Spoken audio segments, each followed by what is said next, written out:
Second poteau, Pavard.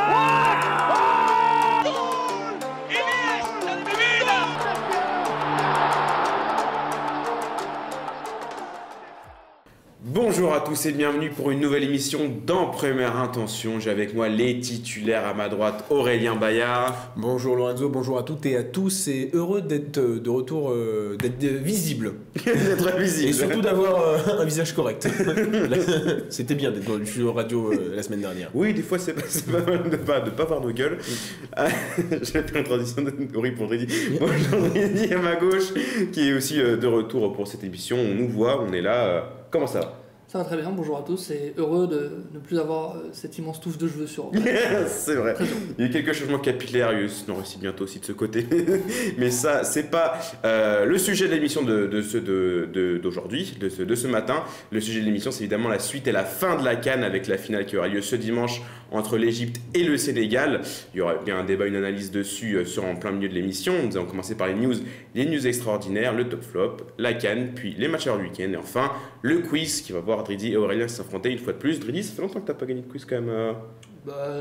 Ça fait la semaine dernière je l'ai pas gagné, mais il y a 2 semaines, il y a 3 semaines du coup, parce qu'il y a 2 semaines j'étais pas là. Donc, à vérifier. Non, parce que t'as pas gagné le dernier quiz de l'année où tu as encore été sous. On aurait dû te mettre sous non, l'examen. mais ça c'est parce que. Enfin bref. On va revenir là-dessus. On ne s'étalera pas dessus. On commence donc avec les news.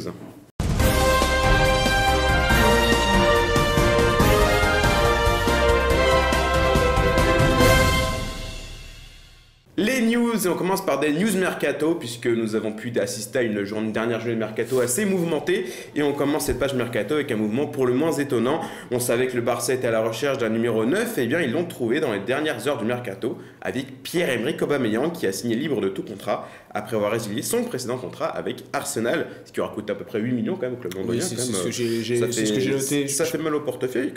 C'est 8 millions de livres sterling et 9 millions d'euros, c'est ça, un truc comme ça? Ouais, quelque chose comme ça, donc ça coûtait assez cher à Arsenal, qui attend du coup du buteur gabonais qui ces dernières années est plus connu pour ses fresques extra-sportives plutôt que pour... J'ai dit fresque? Oui. En plus j'ai écrit frasque sur mon truc, mais j'ai dit fresque, c'est pas grave. Pour ses frasques extra-sportives plutôt que pour ses performances sur le terrain. Ça va être je pense, compliqué. Enfin, compliqué. Déjà, au-delà du joueur, il y a le profil qui est intéressant et qui m'intéresse, à savoir un joueur de transition, un joueur de profondeur qui est beaucoup plus... plus dans le foot, mobile effectivement, mais qui est beaucoup plus dans le foot de 2022, foot 2022 compatible que ce que le Barça a actuellement. Donc là, c'est pour moi intéressant. Il retrouvera aussi son grand ami Ousmane Dembélé, parce que je pense que lui aussi va oui, non, il devrait être dans le groupe pour affronter Atlético, Ousmane Dembélé. Donc normalement, maintenant, je pense que pour Pierre-Emerick Aubameyang, la page elle était tournée depuis pas mal de temps avec Arsenal. Il avait fait le tour, il a fait de bonnes choses. Hein. Il a de très bonnes stats avec le club de Londres. Il a toujours rêvé de jouer pour le Real ou le Barça. C'est sa chance parce qu'on a un Barça clairement en décrépitude. Maintenant, pour le Barça, je pense que ça va faire du bien, un peu de mouvement, un peu de profondeur, un peu de vitesse dans une attaque qui en manque cruellement. Pas mieux. Moi, la seule chose que je reproche un peu à Pierre-Emerick Aubameyang, c'est son côté un peu faux cul avec Mikel Arteta, où on a vu, on voyait ses tweets, my coach, my dear fellow et tout. Et première interview pour le Barça, il a dit je comprends pas, je crois qu'Arteta avait quelque chose contre moi. Sauf que en fait, si on regarde, Dortmund a réussi à se relever quand Pierre-Emerick Aubameyang avait encore fait un caca nerveux lors du mercato hivernal pour venir à Arsenal. Arsenal a réussi à se relever grâce au travail d'Arteta sans Aubameyang. Donc forcément, peut-être que ce Barça-là a besoin d'Aubameyang pour se relever, mais il n'aura pas forcément besoin de lui sur le long terme. C'est un bon joueur. Ce qui est sûr, c'est que si le Barça était au top, il ne serait pas là. Exactement. Mais ce qui est intéressant, c'est le profil. Et il y a Adama Traoré aussi. C'est vraiment les profils qui sont intéressants, les profils foot 2022. Ouais, des profils beaucoup plus modernes et on verra déjà. J'ai bien aimé la partie un peu de poker menteur qui s'est réalisée. Parce qu'apparemment, il n'était pas prévu. Oui, c'est lui qui s'est invité. C'est ça. Il est arrivé, il a dit les gars, je vais voir ça. Il a pris rendez-vous pour la visite médicale tout seul. À 2 doigts d'aller chez les perruches. Donc on le verra peut-être déjà en action ce week-end contre l'Atlético Madrid avec le Barça. Donc il a signé jusqu'en 2025 avec une option de départ fixée au 30 juin 2023 et une clause à 100 millions d'euros. Bon, je vois pas qui irait mettre 100 millions d'euros de toute façon. Mais 2023, c'est le Barça qui décide. Ouais, mais en échange d'une somme secrète. Grand mystère. Hein. Je pense que ça va se régler à un coup de million encore. Oh, ça doit être ça. On va donc partir en Angleterre maintenant, dans l'impossibilité de jouer avec l'Inter après son incident cardiaque à l'Euro en juin dernier. Christian Eriksen va pouvoir rejouer, mais du côté de la Premier League avec Brentford. Une belle histoire pour le Danois qui va pouvoir continuer quand même sa carrière en Angleterre malgré le port d'un pacemaker pour son cœur. Mais en fait, oui, avec Christian Eriksen, je suis hyper mitigé parce que je réfléchis à cette annonce. C'est vrai que même le président de Brentford l'avait annoncé il y a 2 semaines qu'il avait offert un contrat à Christian Eriksen. On avait vu en plus le Danois s'entraîner avec ses anciens comparses de l'Ajax Amsterdam. Il y a cette joie quand même de retrouver Christian Eriksen sur le terrain, surtout en Angleterre, quand on se rappelle ce qu'il a fait avec Tottenham. Surtout que Brentford, c'est pas comment ça joue bien, mais c'est pas la folie au milieu de terrain. Ils ont pas pléthore de milieu de terrain, donc ça peut. Dans tous les cas, cet apport. Cet ajout numéraire permet d'avoir une solution en plus, donc j'ai hâte de voir ce qu'il va faire à Brentford. Et en même temps, il y a quand même cette espèce de petite frayeur. Il a fait un infarctus, son cœur s'est arrêté de battre pendant presque 2 minutes. Il a fallu Simon Guerre pour le relancer. Voilà, je suis content et en même temps un petit peu peur. Mais il y a déjà l'effet Christian Eriksen sur la vente des maillots de Brentford, puisque ça a été vendu quasiment à travers le monde au Groenland. Alors le Groenland, pour l'histoire, comme ça appartient un peu au Danemark, c'est pas non plus déconnant que des mecs achètent le maillot de Christian Eriksen, mais peut-être la nouvelle hype, le maillot de Brentford avec Cash d'Eriksen. Ouais. On part maintenant en Ligue 1. Après le départ de Bruno Guimaraes vers Newcastle, l'Olympique Lyonnais se devait de trouver des alternatives au milieu de terrain. C'est chose faite, notamment avec Romain Fèvre et un autre joueur dont Dridi parlera dans ses tops. Romain Fèvre, du coup, l'ancien Brestois, s'est engagé pour 17 millions d'euros avec l'OL. Un bon choix pour l'un des espoirs les plus prometteurs de Ligue 1 au milieu de terrain, notamment. Est-ce que Peter Bosz voulait de ce profil? C'est la grande question, parce qu'il va jouer sur le côté. Maintenant, reste à savoir si c'est un profil qui va convenir à Peter Bosz, parce que je crois qu'il voulait des ailiers assez percutants, rapides. Qui sniffent la ligne, quoi. Enfin, ouais, mais un peu plus que ça, mais en gros, percutant, rapide. Romain Fèvre, il a des qualités, mais. La rapidité, c'est pas non plus. Oui, enfin, il est rapide, mais. Il va vite, il est rapide, mais c'est pas une flèche, effectivement. Donc maintenant, reste à savoir si ça va satisfaire Peter Bosz, qui est souvent assez cash en conférence de presse. Là, il ne me semble pas avoir relevé de déclarations particulières, mais peut-être que si jamais la machine vient à grincer, peut-être qu'on aura 2-3 déclarations un peu plus piquantes, notamment au niveau du mercato. Maintenant, Bruno Guimaraes, c'est 50 millions d'euros, mais 20% qui va dans la poche de son agent, de l'Atlético Mineiro, non son club au Brésil, j'ai oublié comment il s'appelle. Désolé, pardon. Je crois que c'est Paraman, c'est un truc comme ça. Ah, Paraman, peut-être, oui. Je crois. Ce qui est sûr, c'est. Donc moi, je suis pas très convaincu par la vente de Guimaraes, à un titre personnel. Hein, parce que quand on voit ce que rapporte la Ligue des Champions, le simple fait de se qualifier, quand on voit que l'OL est quand même pas très très bien, même si ça revient un petit peu, mais ils sont encore assez loin et il y a beaucoup d'équipes Oui, c'était Atlético Paraman et qu'il y a beaucoup d'équipes devant elle et que c'était un joueur unique pour Lyon parce que c'était le seul joueur à savoir faire ce qu'il fait, à savoir en plus être devant la défense. Donc moi je suis un peu plus inquiet pour Lyon, même si j'aime bien les 2 joueurs qui ont été recrutés. On va partir maintenant en Italie. Après Vlahovic, la Juventus a signé un second gros coup sur ce mercato avec la venue de Denis Zakaria à la place de Rodrigo Betancourt, parti du côté de Tottenham, en l'échange de 5 millions d'euros. Est-ce que les Bianconeri ont réussi un petit tour de force quand même en faisant venir Denis Zakaria au milieu de terrain? Avant de revenir au transfert de Denis Zakaria, il y a mon magouillomètre qui est complètement, qui est en train de se dérégler, qui est affolé là. Parce que le Kulusevski Betancourt, Kulusevski aussi qui est parti. Kulusevski Betancourt qui part à Tottenham, sachant que c'est Paratici, il me semble, le directeur sportif de Tottenham, qui est l'ancien directeur sportif de la Juventus. Il avait encore quelques petites... qui leur file en gros 70 millions gratuits. Ça me fait assez rire. Bizarre, parce que en plus, on connaît un peu Daniel Levy, on connaît l'animal que c'est en termes de transfert. qui laisse 70 millions être quasiment jetés par la fenêtre, soit Conte a une excellente idée pour ces 2 joueurs. J'attends de voir. Après, Kulusevski, j'aime beaucoup. Attention, même s'il n'a pas fait quand il était à Parme, c'était vraiment quelqu'un d'impressionnant. J'imagine mal Conte se laisser imposer des choix sans rien dire. Oui. Enfin, je pense qu'on aurait une déclaration. Hein. Ouais, il y aura un retour de bâton. Ou en tout cas, si elle doit arriver, elle arrivera dans pas longtemps. Mais en tout cas, non, Denis Zakaria, il arrive pour une 5 millions. Ouais, 5 millions, c'est normal parce que de toute façon, il était en fin de contrat. Forcément, c'est vrai qu'on parle beaucoup d'un mercato réussi. C'est vrai que faire venir Vlahovic et Zakaria a réussi à faire partir Ramsey, Betancourt et Kulusevski. Ramsey du côté des Rangers.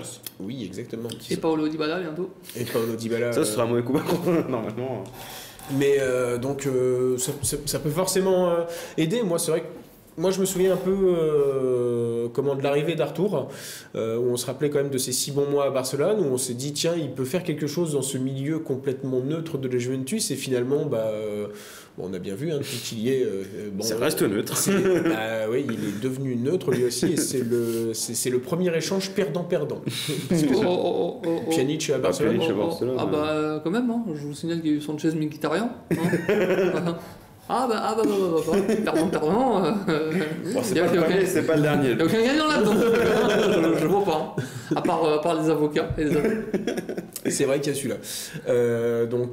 Mais j'attends beaucoup de Denis Zakaria. Après, c'est vrai que j'ai pas vérifié s'il était s'il était encore titulaire vraiment au sein de Mönchengladbach, vu qu'il y avait cette situation contractuelle. En tout cas, c'est une bonne signature. Ça peut aider la Juventus maintenant. Est-ce que ce sera pire que Betancourt? Parce que franchement, la neutralité Betancourt. C'est là que Tottenham peut-être qu'il va se révéler aux yeux du monde avec Conte. Ouais, après Conte, il prend toujours des joueurs neutres, bof, et il en fait des machines. Donc pourquoi pas, hein. Mais franchement, ça me surprendrait quand même. Mais bon, tout est possible dans le football. On l'a déjà vu ces années passées. On a déjà eu plus. Il a fait de Graziano Pelé et de. C'était un très bon d'Eder, un jeu extraordinaire. D'Eder, c'était un chiffre. Tout est possible pour la Juve et pour Tottenham. Maintenant, on finit avec une petite page en Première Ligue. Non, Première Ligue. Pas encore les faits divers, ça arrive après. Manchester City s'est attaché les services de l'un des joueurs les plus prometteurs d'Amérique latine, Julian Alvarez, l'attaquant de 21 ans et meilleur buteur du championnat argentin la saison passée, devrait arriver en Europe dès cet été ou au plus tard dans un an, puisqu'il y a la Copa Libertadores encore à jouer avec River Plate. Donc là, énorme coup pour City qui a besoin d'un neuf. Julian Alvarez, c'est l'un des plus gros. C'était la Copa América, non oui, il a déjà pas mal de sélections avec l'Argentine de toute façon. Donc voilà, il commence à avoir un peu d'expérience. Julian Alvarez, c'est pour un poste qui manque à City.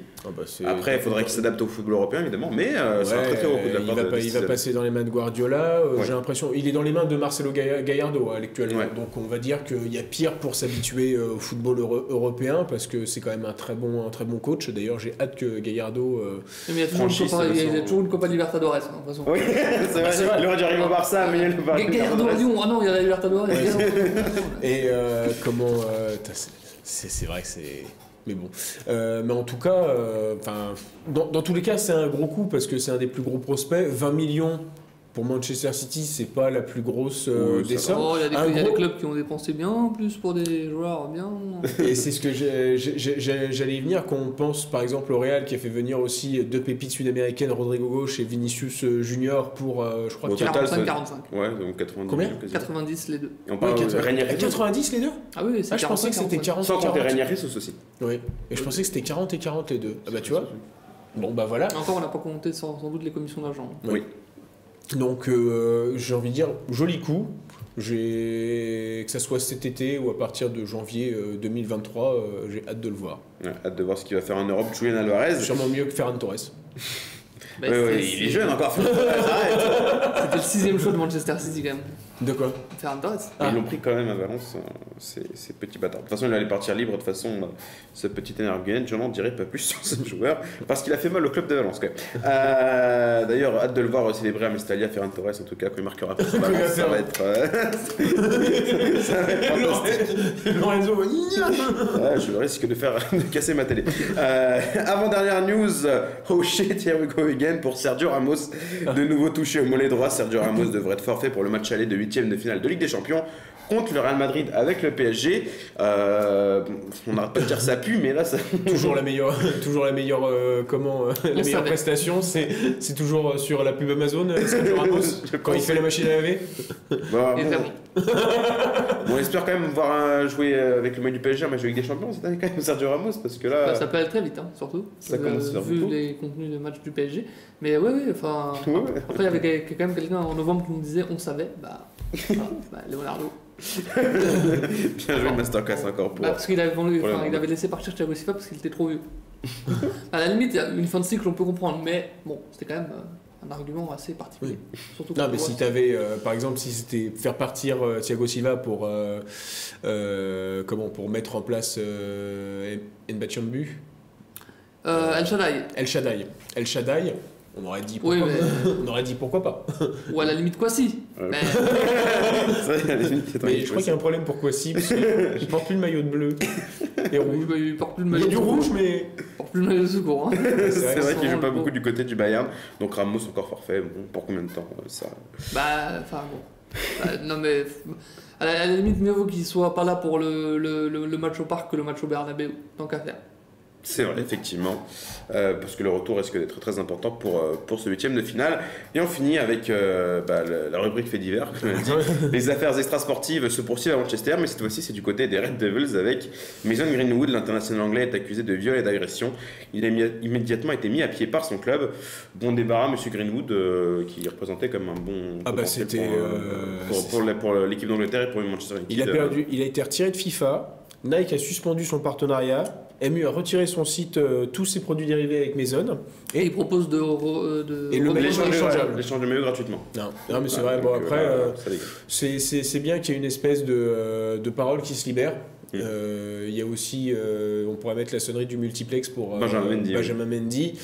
On sait qu'il y a d'autres joueurs qui sont sous le coup de se prendre deux, trois trucs. C'est malheureux. Maintenant, c'est très bien. Il y a une je sais plus dans quelle équipe cette semaine, je crois en D3 ou D4 anglaise, un joueur qui avait été recruté et pareil, il avait une de ces genres d'histoires et comme ce club anglais avait une section féminine, la capitaine de la section féminine a dit si le mec vient, je me casse et finalement le club a décidé de suspendre tous c'est Good Willy s'appelle, mais après je ne sais plus. Voilà. On a l'impression que ça va un peu dans le bon sens et c'est plutôt appréciable de voir ça dans le monde du football. C'est donc terminé pour les news, on va passer aux news extraordinaires avec Aurélien, c'est parti.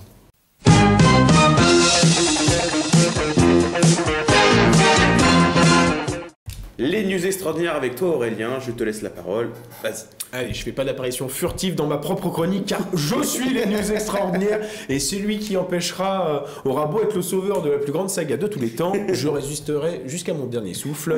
C'est parti pour 3 nouvelles manchettes. À chaque sortie de la nouvelle mouture de Football Manager, les aficionados se jettent sur ce nouvel opus, telle la pauvreté sur la fin. Oui. Ce n'est pas le cas de Sepp Edel. Depuis Football Manager 2017, cet Allemand a disputé 333 saisons, ce qui est à peu près l'âge de Michel Drucker à 2 ans près, devenant ainsi le joueur avec la partie la plus longue de tous les temps. Alors ce titre a bien été officialisé par le Guinness World Record, alors un peu de chiffres donc. Sepp a accumulé 1940 heures de temps de jeu réel sur Football Manager, sans simulation ni vacances dans le jeu. Il a dirigé 3 clubs, le FC United of Manchester, le Bengaluru FC en Inde et le Hereford FC pendant donc 333 saisons, sachant que voilà, Bengaluru c'est en Inde et les 2 autres c'est les clubs anglais. Disputant 15 768 matchs et en remportant 11 217 pour lui donner un taux de victoire de 71%. En tout, il a soulevé plus de 987 trophées, dont 258 titres de champion. Évidemment, j'ai cherché dans l'article, il n'y a pas noté s'il était marié. Je pense que non, mais 300 saisons. Déjà, quand on pense que ma partie la plus longue sur Football Manager, ça fait 10 saisons, et que je voyais pas le bout, 300 saisons, le mec est fou. On peut dire que le mec est fou. Le mec est un dingue. L'article est sympa sur Sport Bible. Alors, depuis l'année dernière, dernière, la Serie A cru bon d'ajouter un petit écusson spécial pour récompenser les joueurs suivants. Le meilleur joueur de moins 23 ans, le meilleur gardien, le meilleur défenseur, le meilleur milieu de terrain, le meilleur attaquant et le MVP. Sauf que pour cette année, cette récompense semble être boudée, et parfois à l'insu de son plein gré. Entre Gianluigi Donnarumma, Cristian Romero, CR7 et Romelu Lukaku, cela fait donc 4 joueurs titrés qui ne font plus partie du championnat italien. Footy Headlines a aussi remarqué que Nicolo Barella a l'air de totalement s'en foutre, puisqu'il a porté cet écusson que lors du premier match de cette saison 2021-2022, et Dusan Vlahovic qu'il le portait depuis qu'il le portait avec la Fiorentina quand il était présenté avec la Juventus. Mais il l'avait plus. Il l'avait plus. Bah, c'est une bonne idée pourtant, mais dommage que tout le monde s'en foute. Quoi. Voilà, merci aux petits Chinois qui ont fait cette petite pastille de plastique. Et devinez qui j'ai retrouvé. L'expansion de la MLS pour la prochaine saison 2022 va permettre au Charlotte FC d'intégrer un championnat américain de plus en plus prestigieux. Alors il faut donc des noms ronflants pour faire bonne figure pour cette première. C'est pour cela que le club de Caroline du Nord a mis plusieurs joueurs à l'essai, dont Gabriel Aubertan.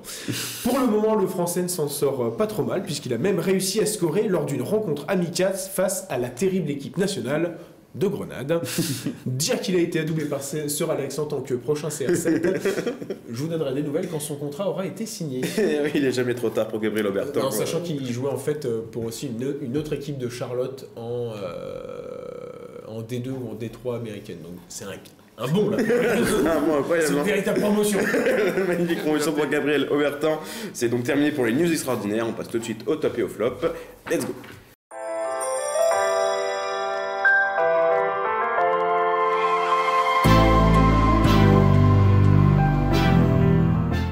Les top flops, et on commence avec toi Adridi qui dans ton top veut parler du retour d'un joueur que j'ai éludé pendant les news. C'est le retour de Tanguy Ndombele du côté de l'OL pour un prêt de 6 mois. Ouais. Donc très bonne nouvelle pour Lyon qui s'attache à pas dire une légende du club, mais quelqu'un quand même qui a marqué le club dans ces dernières années et qui peut faire beaucoup de bien au milieu lyonnais. Surtout qu'avec le départ de Guimarães, même si c'est pas tout à fait un 6, mais c'est quand même un milieu que je trouve tout à fait extraordinaire, qui a connu des saisons compliquées en Angleterre avec Tottenham. On l'a vu avec ses entraîneurs, même si Pochettino l'aime beaucoup, il le voulait. Mourinho l'aime beaucoup, il le voulait, même si avec Mourinho ça s'est plus ou moins bien passé. On comptait, c'est pas sa tasse de thé, mais bon, ça à la limite, vu le joueur qu'est Ndombele, ses qualités, ses défauts, plus ses défauts d'ailleurs, et compter ce qu'il demande à ses joueurs, c'était pas évident dès le début. Maintenant, ça n'est pas matché quoi. Oui, après il aurait pu bien sur les pas gauche quoi. Ouais, bon. Je t'y prenne à faire ça pendant l'émission, je te défonce. Donc Lyon a su en profiter contrairement au PSG, parce que le PSG aussi était dessus, et Valence aussi d'ailleurs était dessus. Donc c'est une bonne nouvelle pour Lyon, c'est une bonne nouvelle plus généralement pour la Ligue 1, parce que ce genre de joueurs quand même ils sont assez rares, hein. Franchement une telle qualité pour ressortir le ballon, de pressing, qui est aussi très bon dans la passe. Donc moi je trouve que c'est un joueur splendide qui, à mon avis, peut viser mieux que Lyon, va viser mieux que Lyon à terme, parce que l'option d'achat elle est de 60 millions d'euros. Oui, donc autant dire qu'il va retourner à Tottenham. C'est non. Il va retourner à Tottenham. Alors, pour y faire quoi, on ne sait pas, soit pour s'imposer en tant que titulaire, soit pour partir et prendre de la valeur marchande, tout simplement. Maintenant, pour Lyon, ça reste quand même une bonne idée, parce que même si c'est pas le même poste que Bruno Guimarães, c'est quand même un joueur qui connaît la Ligue 1, qui connaît Lyon, qui connaît ses partenaires, mine de rien. Je pense notamment à Oussem Aouar. Et c'est surtout un joueur extraordinaire qui vient de recruter Lyon. Bouiri aussi, mais... Oui, il est à Nice, donc bon.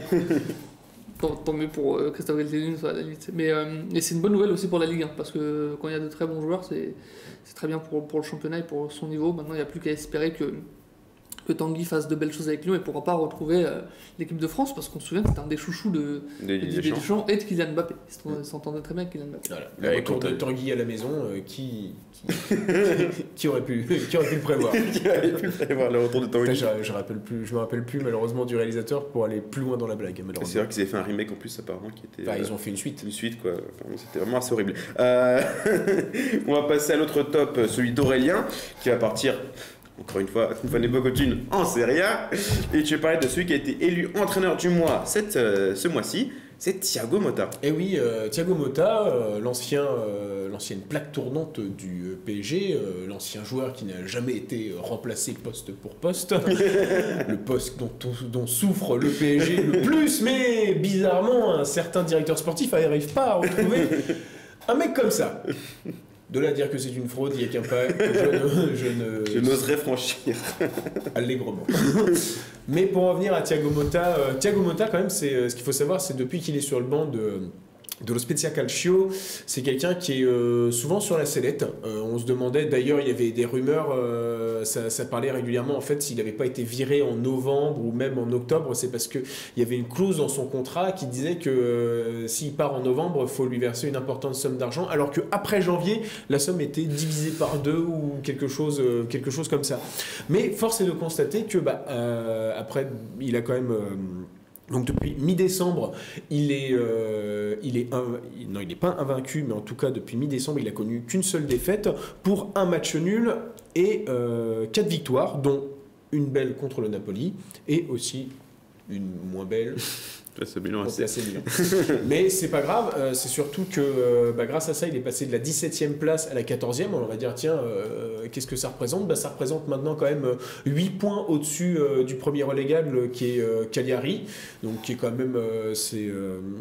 On va dire que c'est plus que pas trop mal. Ça permet d'avoir un petit matelas d'avance. Mais surtout, on sent qu'il commence à avoir une patte, Thiago Motta. Pourtant, les joueurs sont pas fous. Hein. Qui connaît Daniele Verde, qui connaît Maggiore, qui connaît le gardien Provedel qui est pas trop mauvais. Je suis étonné que Mancini l'ait pas encore appelé, parce que comme fédéliste à 45, souvent il aurait pu le faire. Il y a aussi Agudelo, un ancien du Genoa. Enfin bref, que des personnes qui sont pas forcément, qui sont même pas connus, qui ont parfois végété dans d'autres clubs de Serie A qui étaient sur les mêmes, dans les mêmes positions. Mais voilà, Thiago Motta a fait un superbe taf, récompensé à juste titre, et il fallait le mettre en valeur. Et j'ai hésité parce que je voulais mettre un entraîneur français en valeur qui était Christophe Galtier, sa superbe interview, mais... Ce sera pour une autre fois. Il se retrouvera dans les tops. De toute façon, Christophe Galtier, avec la saison qu'il est en train de faire à l'OGC Nice, de toute façon, je pense qu'on en reparlera dans cette émission. Et on passe tout de suite au flop. Et toi, Dridi, une fois n'est pas coutume, tu veux parler du Paris Saint-Germain. Et une fois n'est pas coutume, de Mauricio Pochettino. Et cette fois-ci, c'est sur des déclats qui, notamment envers Xavi Simons. Ouais, Xavi Simons qui, lors du 8e de finale de la Coupe de France, a raté le dernier tir au but, qui a vu la qualification, enfin, qui a raté. Arrêté par Marcin Bulka. Marcin, oui, plus précisément. Ouais, qui était un gardien prêté par le PSG. Non, mais ça, il y a un peu de Banter là, donc oui, alors il n'a pas converti son penalty, ça arrive. Bon, suite à cela, évidemment, Nice a été qualifié, le PSG éliminé. On aurait pu attendre un message de soutien de Mauricio Pochettino pour Xavi Simons, et en fait il a dit que c'était pas sa décision. Donc bon, c'est pas ma faute. Il a raté, c'est pas ma faute. C'était pas ma décision. Alors que Christophe Galtier, justement, il a été très classe. Il a dit, il allait avec l'envie, le culot. Ça c'est un moment désagréable, mais il est jeune. C'est bien qu'il l'ait tenté. Bon, message de soutien, quoi, plutôt positif. Auquel on pouvait s'attendre de la part de son entraîneur, Pochettino. C'est d'autant plus surprenant que la veille du match, il avait dit qu'il allait faire jouer les jeunes, qu'ils auraient ce qu'ils méritent. Et le PSG s'est retrouvé avec Danilo au milieu relayeur. Et Xavi Simons se retrouve en 15e, c'est ça ? Oui, à peu près. D'accord, j'ai dit ça au pif. Hein, de toute façon, 75e avec Mauricio Pochettino, t'es jamais bien loin. Tu prends pas trop de risques. Ouais, surtout qu'il a mis Kylian Mbappé sur le banc. Alors il ressentait une petite gêne à l'adducteur, mais bon, il aurait peut-être pu rentrer un peu plus tôt parce qu'on commençait à s'ennuyer sévère. Tu voyais qu'Icardi errait comme un fantôme, mais bon. Donc au-delà de ce qu'il ne fait pas en tant qu'entraîneur, en tant que, tacticien, j'ai envie de dire, on constate que également l'entraîneur, où il est censé être un peu psychologue, un peu pédagogue, un peu faire de la calinothérapie, là non plus, il n'y arrive pas. Pourtant, il est connu pour ça, hein, vraiment, mais... Il y a la physique de nounours, ça, c'est Je pense que Mauricio, la fin de saison va être longue à mon avis. Je Très pense long que pour si le on PSG. cherche chez Century 21, La Forêt et tout ça, il y a sûrement son appartement. Ah non, il a l'hôtel. Il a l'hôtel. Ah, il a l'hôtel. Bah, il va se barrer bientôt. Donc. C'est pas plus mal. Il va refiler la carte à l'accueil et ça va aller très Par vite. contre, si tu veux une news qui va me faire mal, la France et la Côte d'Ivoire vont se rencontrer en mars. Je vais voir Sébastien alors jouer contre. C'est vrai. Ah. Et encore plus marqué contre la France, ça va être fantastique. C'est Côte d'Ivoire et Afrique du Sud, si tu veux une news qui vient de tomber. En Ah bah, mars. c'est Côte d'Ivoire, Afrique du Peut-être Sud. peut-être pas au Qatar, apparemment. Oh, non, parce c'est que- pas au Qatar. C'est pas au Qatar, c'est sûr. Oh, bah, Si c'est pour, il y a un problème d'argent. Donc c'est Ah, pas- c'est bien, je pensais que c'était parce qu'il y avait un problème d'éthique. Jamais, voyons, jamais. On sait pas. Et on va finir ce top flop avec toi, Aurélien, qui veut parler toi aussi d'un entraîneur, mais en Ligue 2, l'entraîneur de l'AJA, Jean-Marc Furlan, qui est 5e de Ligue 2, mais qui vient de perdre 2-1 contre le Paris FC. Oui, surtout, il a vraiment une choune de ouf, parce que malgré cette défaite, Auxerre est à 5 points du leader Toulouse. Ce qui est quand même, ma foi. Et combien le deuxième 5 points aussi. Puisque Ajaccio a 42 points, PFC 41, on aurait pu en compter 40, Sochaux 40 et Auxerre 37. Alors qu'il y a 3 journées, c'était l'inverse, Auxerre était sur la 3e place. Mais bon, bref. Oui, alors j'avais envie un peu de. On pourrait dire que c'est mon côté un peu supporter, malheureusement. Mais bon, quant à Jean-Marc Furlan qui est là, qui est sur des gros matchs à chaque fois, dit ah, ça va être un match compliqué, tu comprends, je sais pas si on va réussir. En plus, le PFC comptait énormément d'absents. Enfin, je sais pas, mais putain, mais un mec qui arrive à moitié défaitiste comme ça, déjà, forcément, l'énergie va pas être transmise au niveau des joueurs. Il y a Mathias Autrette qui joue côté gauche, alors qu'il est nul à chier sur une aile. Non, mais bon, il a un peu de mal sensible, mais déjà sur l'aile, il est pas ouf. Mais il faut le remettre plus dans le cœur du jeu. Mais surtout, j'ai une putain de stat. Auxerre, sur les, je crois que c'est sur les gros, sur les 5 premiers ou trucs comme ça, c'est 4 points gagnés sur 21 possibles. Et ça vise la montée directe. Alors tu me diras, tiens, il y a le match contre Guingamp, ça va peut-être aller mieux. La conférence de presse est arrivée tout à l'heure, donc petite déclat de Jean-Marc Furlan. Autant les joueurs s'investissent et on est dans le groupe de tête, autant il faut monter un projet pérenne et solide, et ça ne se fait pas en 6 mois ou 1 an. Tu as raison Jean-Marc, t'es là depuis 3 ans. Putain, prenez-moi Batles à la fin de la saison, ou un mec pareil, genre Sébastien de Sabre à Niort, et on monte direct, parce que là, Charbonnier, il est en train de marquer, il est à 13 buts, il est meilleur buteur, il se donne à fond, il prouve qu'à 34 ans, il mérite son contrat, et d'avoir magouillé un peu avec la DNCG pour l'avoir eu, mais là, ça me... je crois que je vais mourir. J'en peux plus. Allez, c'est optimiste, monter en Ligue 1, ce n'est pas exclure, voyons.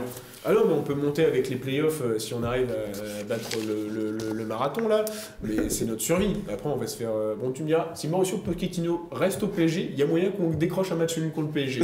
Mais quand même Sacré exploit déjà. Dridi est plus ou moins d'accord. J'aurais pu une victoire face au PSG. Là, ça y est, Faut qu'il n'y ait pas Mbappé. sur Avoie, il n'y aura plus Kylian, donc bon, ça va être compliqué pour le PSG l'année prochaine, surtout si ça garde Monsieur Pochettino en tant qu'entraîneur. C'est donc terminé pour les tops et flops. On passe au débat du jour. C'est parti.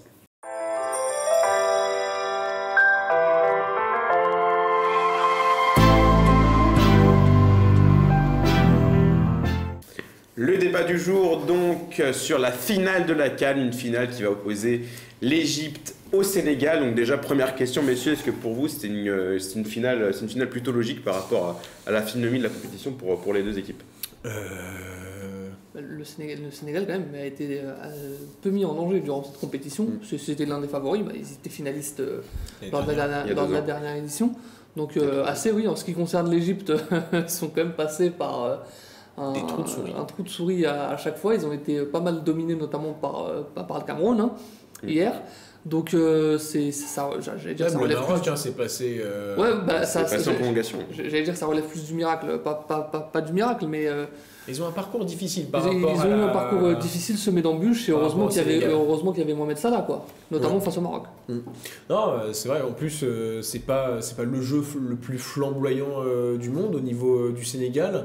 J'ai peur, après, c'est pas pour jouer les oiseaux de mauvais augure, c'est que si Aliou Cissé devait gagner cette CAN, il restera pour le Sénégal. Bon, ils ont quand même encore une double confrontation, il me semble, contre l'Égypte, en barrage pour la Coupe du Monde 2022. Bon, de toute façon, ils n'allaient pas changer. Donc autant vous dire qu'en avril, Sadio Mané, Mohamed Salah à Liverpool, ça sera sympa.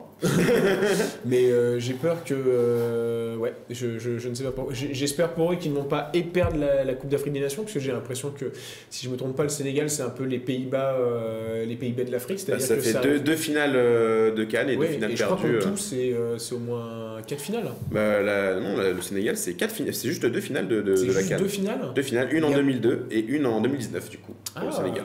Je pensais... Ça fait, tu me diras, les Pays-Bas, c'est 3 finales de Coupe du Monde ratées. Oui, 3. 74, 78 et 2010. Et 2010. Mais il y a quand même 2-3 joueurs que j'aime bien. Il y a Abdou Diallo, même si on voit... Qui a fait une très bonne CAN aux côtés de Kalidou Koulibaly en défense centrale. Même si tu vois, au niveau du niveau qu'il a et des petites erreurs qu'il peut faire, que tu comprends pourquoi il joue pour le Sénégal. Et c'est pas non plus...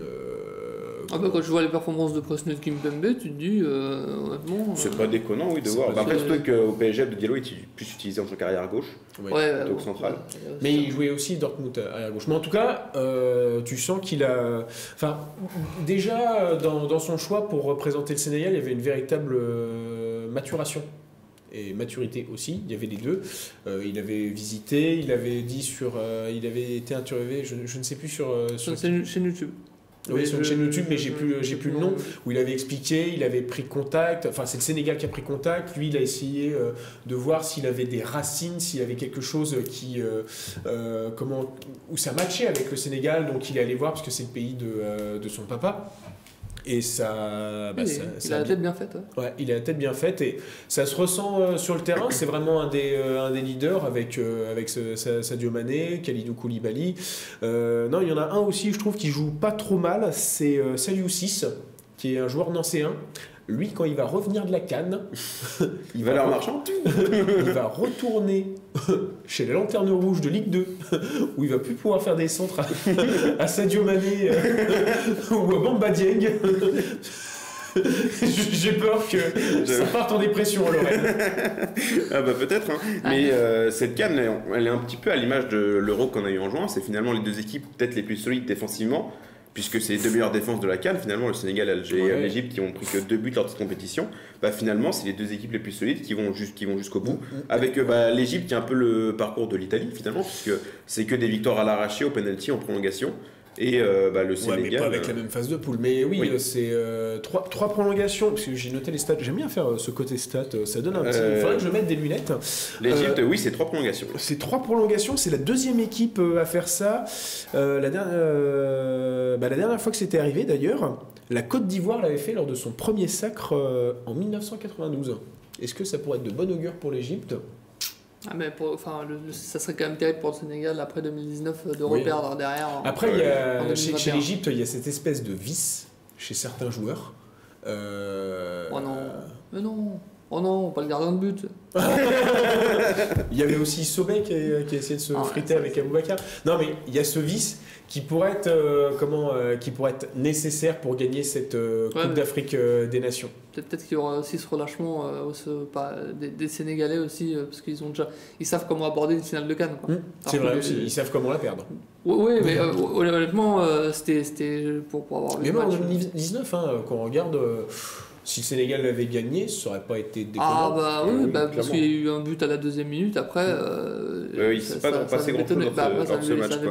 Mais du coup, est-ce que c'est vraiment la bonne année pour le Sénégal, après 2 défaites en finale, et notamment la défaite il y a 3 ans maintenant, en 2019, face à l'Algérie? Est-ce que c'est vraiment la bonne année, parce que c'est un effectif vraiment solide, une défense solide, et une attaque finalement qui était compliquée en phase de poule, mais lors des 8e de finale, quart de finale, demi-finale, ça a planté quand même, puisque ça a mis au total 8 buts en 3 matchs.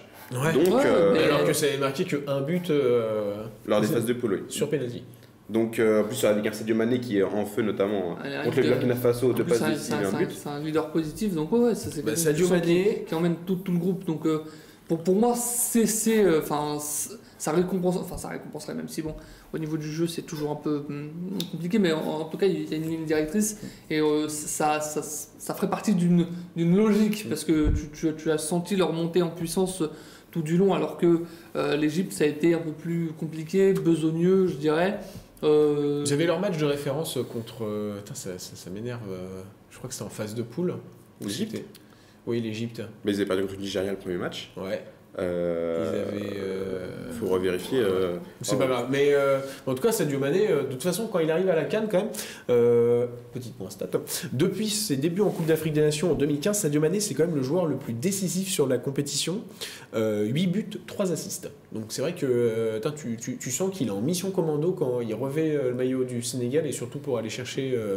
En phase de poule, l'Égypte s'est affronté la Guinée-Bissau et le Soudan. Donc je sais pas où est-ce que tu as vu le match référence. 2 victoires 1-0.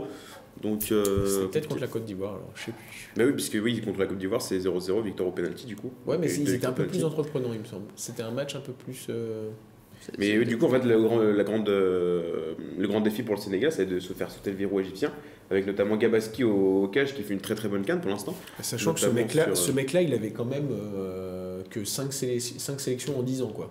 Ouais, il joue en Égypte en plus, il joue pas dans un championnat très j'allais dire populaire, non, mais très connu en fait, finalement, un championnat égyptien. Après, les Zamalek, c'est une des meilleures équipes d'Afrique. Donc, mais il joue pas en Europe. Non, il joue pas en Europe. Voilà. Mais de toute façon, tu compares Edouard Mendy.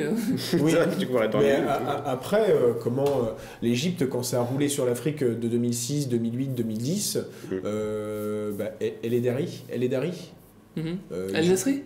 Non, pardon. Le gardien. Ah oui, le gardien. Il jouait pas non plus en Europe non plus. En Europe. Peu de joueurs jouaient en Europe d'ailleurs, parce que quand on pense d'ailleurs en 2006, je pense que c'était une sacrée équipe de Côte d'Ivoire aussi, parce que tu avais Salomon Kalou, tu avais Didier Drogba, Yaya Touré, tu devais avoir son frère.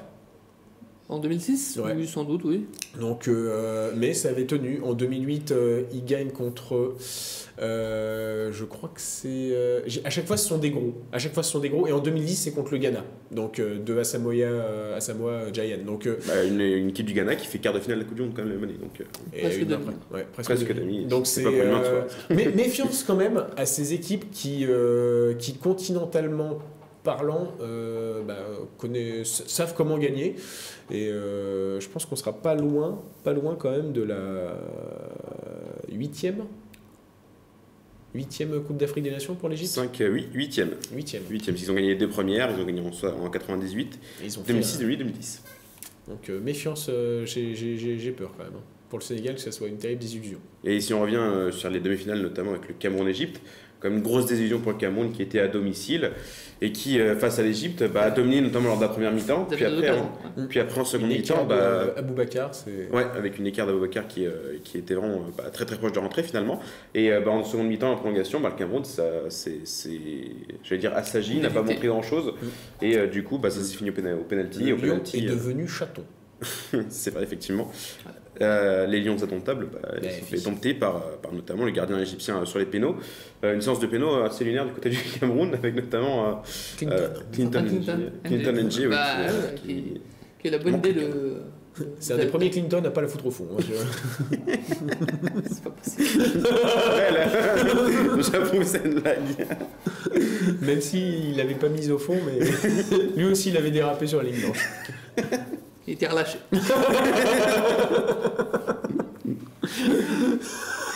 Le tir tendu mais relâché.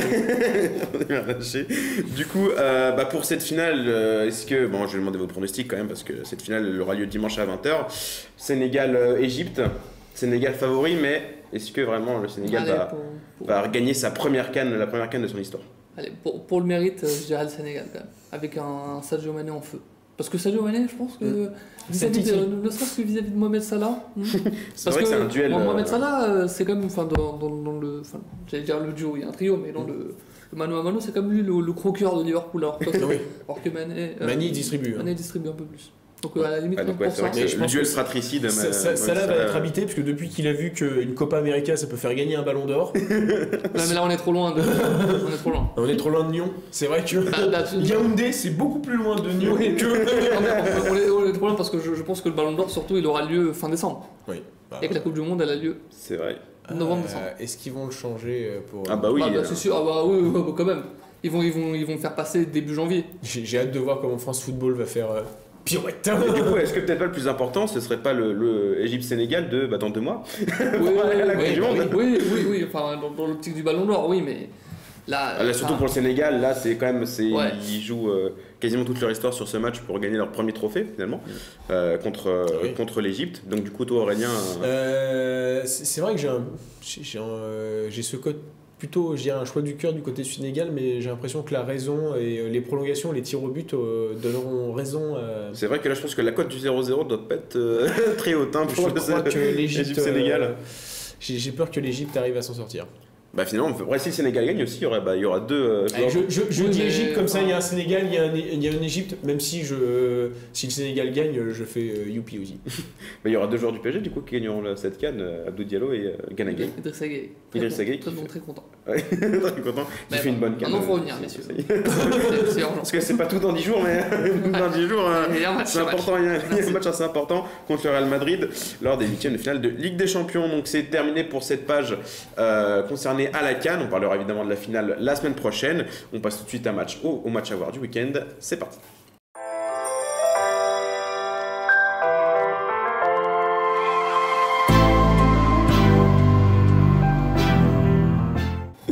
Les matchs à voir du week-end, et on commence avec toi, Dridi. La bataille pour la Ligue des Champions fait rage en Liga, et le match de ce week-end entre le Barça et l'Atlético promet puisqu'une victoire est quasiment vitale pour les deux équipes. Donc là, avec un entraîneur qui a tout approuvé, Xavi au Barça, et un entraîneur qui essaie de prouver qu'il mérite encore sa place à la tête de l'équipe, c'est Simeone du côté de l'Atlético, un match qui a beaucoup d'enjeux. Ouais, parce qu'ils sont très très loin du titre. Il y a 50 points pour le Real et eux ils sont à 35 points. Le titre, c'est foutu. Le titre c'est quasiment plié évidemment. Donc quand on voit la saison du FC Barcelone, franchement c'est quasiment miraculeux hein, d'être encore en lice pour les 4 premières places et donc pour une place en Champions League. Je pense que dans tout autre championnat, même la Ligue 1, parce que la Ligue 1 d'une certaine façon c'est physique et je pense qu'ils auraient peut-être un peu moins de points peut-être, donc ça aurait été compliqué, mais là ils ont de la chance d'être dans un championnat qui, plus les années passent, et plus la qualité se perd, on le voit avec une intensité de moins en moins grande, des joueurs moyens plus qui partent plus facilement vers l'étranger, et des grands joueurs qui ne sont plus là aujourd'hui, des très très grands joueurs je parle évidemment. Maintenant, pour le FC Barcelone, qui va venir quand même avec ses nouvelles recrues, à voir si elles seront déjà aptes physiquement, bien adaptées, à voir si Ousmane Dembélé fera son retour dans le groupe peut-être. Ce qui est assez... Ce qui va poser problème quand même pour le FC Barcelone, c'est quand même de mettre du rythme, parce que face à l'Atlético, il faudra mettre du rythme impérativement, d'autant plus que au niveau des qualités individuelles, je pense que l'Atlético de Madrid a plus de qualités individuelles que le FC Barcelone, même si ça se voit pas, parce que Simeone, on connaît sa façon de penser, de voir le foot et sa physionomie. Donc pour moi, ça va être un match assez équilibré, dans lequel le Barça, mine de rien, parce que l'Atlético n'est pas au mieux de sa forme, tout comme le FC Barcelone malheureusement, mais sur lequel le Barça peut faire quelque chose et peut arracher une 4e place au dimanche soir. Donc pour moi, un petit avantage Barça.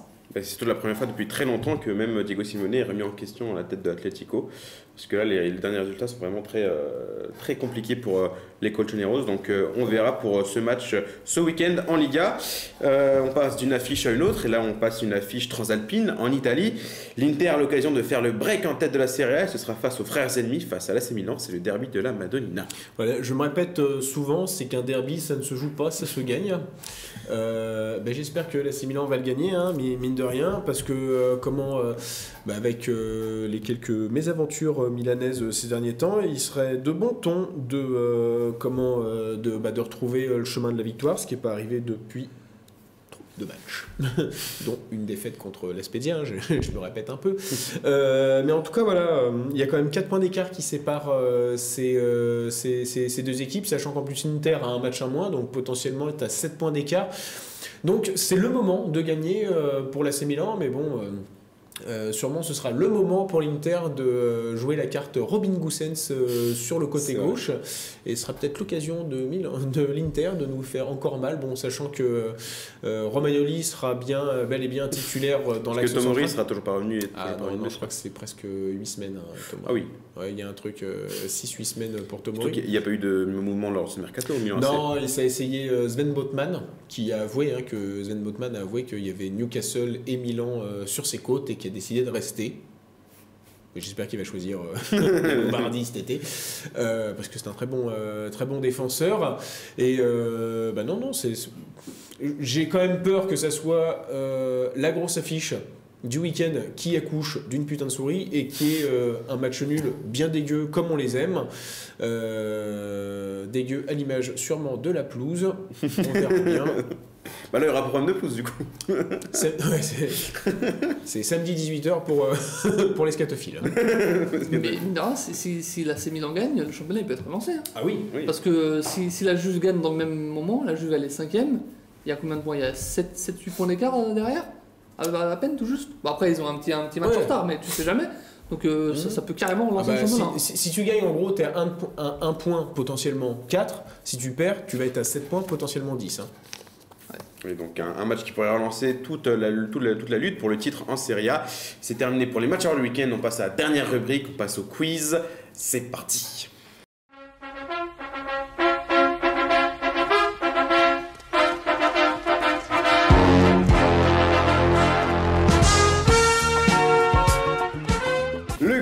Donc, on va voir Aurélien et Dridi s'affronter encore une fois.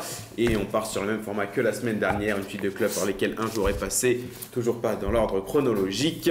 Il faut deviner le club. On commence par un joueur qui est passé notamment par l'AS Monaco. Passé par l'AS Monaco. Il est passé aussi par Manchester City. Monaco, Manchester City. Il est aussi passé par Séville. Oh là, j'allais dire une dinguerie, mais non. Monaco, Manchester City, Séville, l'Olympiakos. Monaco, Manchester City, Séville, Olympiakos, OGC Nice. Ronny Lopez. Bien joué. Adrien, il y avait aussi Aurélien. Le LOSC. Tu dis Adrien. Merci Aurélien. Oh le traître. 3 ans plus tard. Il a essayé de me remplacer. Le fameux lapsus, il a essayé de me remplacer. Ah mince, ça m'a perturbé. T'as encore oublié la question? Non, oui. Magnifique. Non, mais il n'y a plus de questions. Pas de questions. Le deuxième joueur, il est passé par les Corinthians. Oh non. Corinthians. On passé par Arsenal. Corinthians. Arsenal. Andy Makashkala. William. William, bien joué. Chelsea, Shakhtar Donetsk, qui étaient les derniers clubs. Un partout. Tout va se jouer sur Oh non. le dernier jour. Et s'il vous plaît, la régie. Là, les enjeux sont élevés, donc pas de spoil par pitié. C'est-à-dire que c'est facilement trouvable. Zidane. George. Eh bien, je suis un joueur passé par Southampton. Et c'est tout, c'est Matt Le Tissier. Southampton, Fulham. Southampton, Fulham, Galatasaray. Lemina. Mario Lemina. Bien joué Aurélien. Juventus, OGC Nice, Lorient, Olympique de Marseille. C'est bien Mario Lemina. Et Aurélien garde son titre, du coup. Dridi s'est battu vaillamment. Ça n'a pas suffi. Elle était courageux, comme il dit la semaine dernière avec la canne. Mais Dridi, malheureusement, ne gagnera pas ce quiz. C'est Aurélien qui l'emporte pour cette semaine. C'est donc terminé pour cette émission de ma première intention. Merci à Aurélien et Dridi de m'avoir suivi lors de cette émission. Merci à Agathe en régie de nous avoir aidé à la réaliser. Merci à vous de nous suivre sur YouTube et Spotify. Et on se retrouve la semaine prochaine pour une nouvelle émission dans Première Intention. Bon week-end à tous. Second poteau Pavard.